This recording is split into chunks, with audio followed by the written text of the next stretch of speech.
Everyone, কেমন আছো?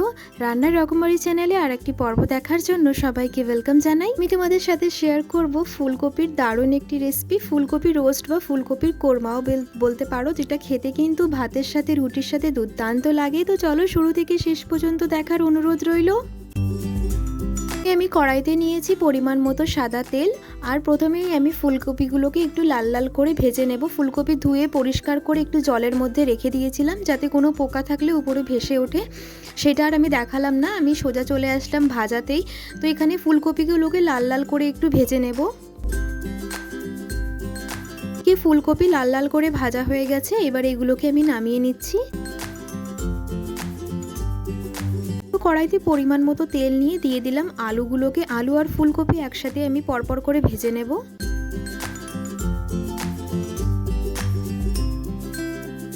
আলুগুলোকে হালকা হালকা ব্রাউন ব্রাউন করে ভেজে নিয়েছি, এগুলোকেও নামিয়ে নিচ্ছি। কড়াইতে সাদা তেল আর সর্ষের তেল দুটোকে মিক্স করে দিয়ে দিলাম একটা এলাচ, একটা দারচিনি আর একটা শুকনো লঙ্কা, আর দিয়েছি এখানে দুটো চিড়ে রাখা তেজপাতা, আর দিয়েছি 1.5 চামচ মতো জিরে। এটা ভাজা হয়ে যাওয়ার পরেই আমি এখানে দিয়ে দিলাম পেঁয়াজ বাটা। পেঁয়াজ বাটাটা একটু ভালোভাবে ভাজা ভাজা হয়ে গেলেই আমি পরের মশলাটা দেব।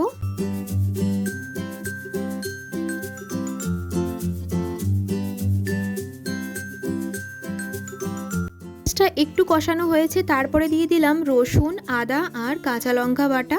এবার এইটাকে ভালো করে কষিয়ে নেব।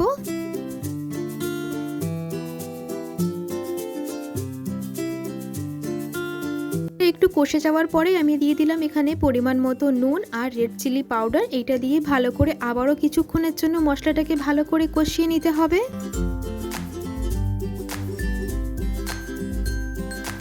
দিয়ে দিয়েছি 2 চামচ মতো টমেটো কেচাপ। টমেটো কেচাপ না থাকে যদি টমেটো বাটাও দিতে পারো।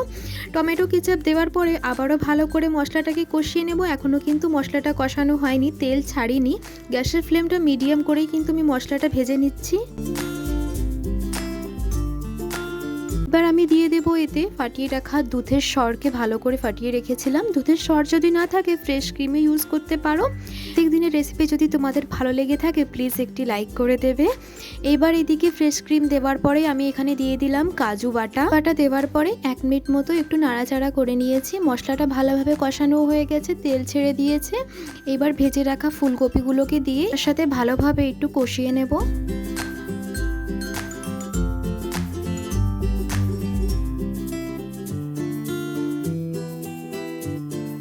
7 মিনিট মতো ফুলকপিগুলোকে মশলার সাথে কষিয়ে নেওয়ার পরে দিয়ে দিলাম ভেজে রাখা আলুগুলো। আলু আর ফুলকপিগুলোকে ভালোভাবে মশলার সাথে কষিয়ে নেব।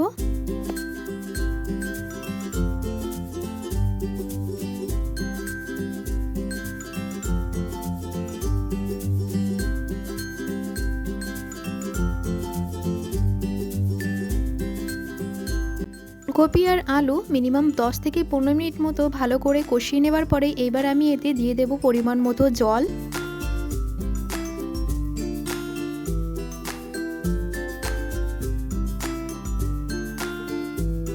এখানে পরিমাণ মতো জল, যাতে আলু আর ফুলকপিগুলো ভালোভাবে গলে যায়। দেখে নিলাম নুনটা ঠিক আছে কিনা, আর নুন লাগবে না। এবার ঢাকনা দিয়ে ঢেকে দেব। তুলে দেখে নেব ফুলকপি আর আলুগুলো গলেছে কিনা। তো এইদিকে দেখলাম ফুলকপি আর আলুগুলো কিন্তু ভালোভাবে গলে গেছে, কেন কি একটু আগেই ভেজে নিয়েছিলাম আর মশলার সাথে ভালোভাবে কষানো হয়ে গেছে। তো একে আর ঢাকবো না। এবার দিয়ে দিলাম সবার শেষে একটু গরম মশলা, 1 চামচ মতো গরম মশলা দিয়েছি। ফ্লেমটা হাই করে একে ভালো করে ফুটিয়ে নেব। টেস্টটাকে ব্যালেন্স করার জন্য অল্প পরিমাণ মতো আমি এতে চিনি দিয়েছি। দেওয়ার পরে 2 মিনিট মতো ভালো করে ঝোলটাকে আরেকটু ফুটিয়ে নেব, তারপরে কি গরম গরম পরিবেশন করে নেব। আর সম্পূর্ণভাবে তৈরি হয়ে গেছে ফুলকপির কোরমা বা ফুলকপির রোস্টও বলতে পারো। এটা কিন্তু রুটি, ভাত, পোলাও বা পরোটা, লুচির সাথেও খেতে কিন্তু ভীষণ ভালো লাগে। তোমরা বাড়িতে পারলে একবার অবশ্যই ট্রাই করো, আশা করি তোমাদের ভীষণ ভালো লাগবে। চ্যানেলে নতুন বন্ধু হয়ে থাকো, চ্যানেলটিকে সাবস্ক্রাইব করার জন্য অনুরোধ রইল। পাশে থাকা বেল আইকনটিকে অবশ্যই প্রেস করে দেবে। নতুন একটি রেসিপি নিয়ে আবার দেখা হবে। সবাই ভালো থেকো, সুস্থ থেকো। আসি তাহলে, ধন্যবাদ।